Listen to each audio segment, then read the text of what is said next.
Hey guys, Georgia Craze here for ontourblog.com. We're standing outside the Dome in Brighton and we're going to talk to the lovely Alesha Dixon about her headlining UK tour, the Alesha Show. We get really close during the tour and we're all going to be sad when it ends because we all get on so well. I think that's the thing, you know, and we've just enjoyed going out and doing great shows and getting good feedback, and you know, it's just, I think for people that like performing and play instruments, touring is the highlight of what you do, because obviously you do a lot of promotion and lots of other things sort of in your everyday life, and then when you actually get out to go on stage, that is what it's all about. That's like the icing on the cake. So I suppose when that's coming, you know that's coming to an end, it's quite sad. I'm one of these sort of people that if one of the boys starts playing different chords or one of the backing vocalists starts singing something different and I like it, I'll just add it to the show.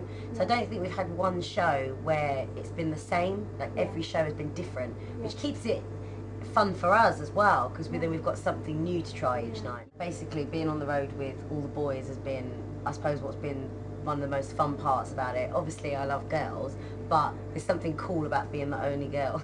It's fun having, like, basically if we go anywhere, they're so protective, like they all really look after me. In fact, one of them in particular is really annoying, but we still love him.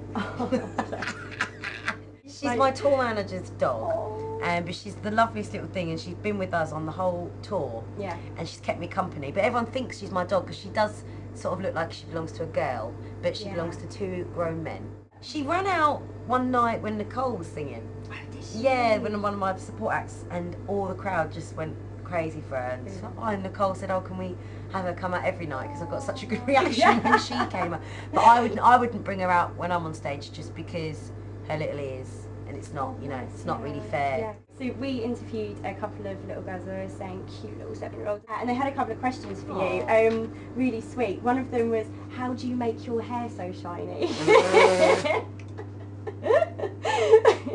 They should ask, how do I make my hair so frizzy? Don't brush it.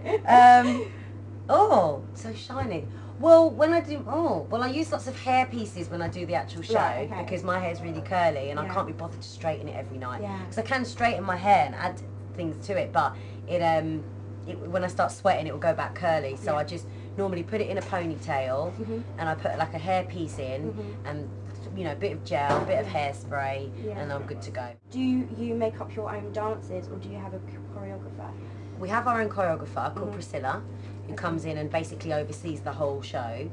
But we're also very spontaneous, you know, like we add our own flavours into what she gives us a move, and then we put our own spin on it, basically. But you need to have a choreographer to come in and have an overview of the show and just freshen up everything, really, because there's a difference between doing choreography for a tour to a TV, because it's different, it reads differently. So and yeah, a lot of the show is not choreographed, and it is just quite spontaneous, but then we like to have the choreographical moments in there just so it looks tidy, really. Do you have any fashion tips for your younger audience who see fashion tips?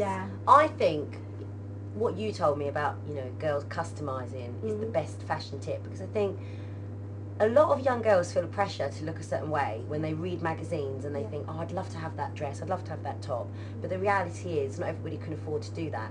So I think the best thing you can do with your clothes is to recycle them. You know, even if you had like a long jumper, you could, you know, it's how you dress it. So it's like whether you accessorise it, or maybe you could chop the sleeves off one day, or maybe put it in your wardrobe and don't wear it for months and months on end, and then bring it out again. I think that's one thing I've always done. I've tried not to throw away clothes, but sort of look at how I can use them again sort of later on down the line. And be an individual. Don't worry about conforming to what everybody looks like or what the magazines tell you is on trend. Who cares about that? You have to wear what makes you feel comfortable, and then you're going to look your best. Thank you very much. It was a pleasure My to meet you. pleasure.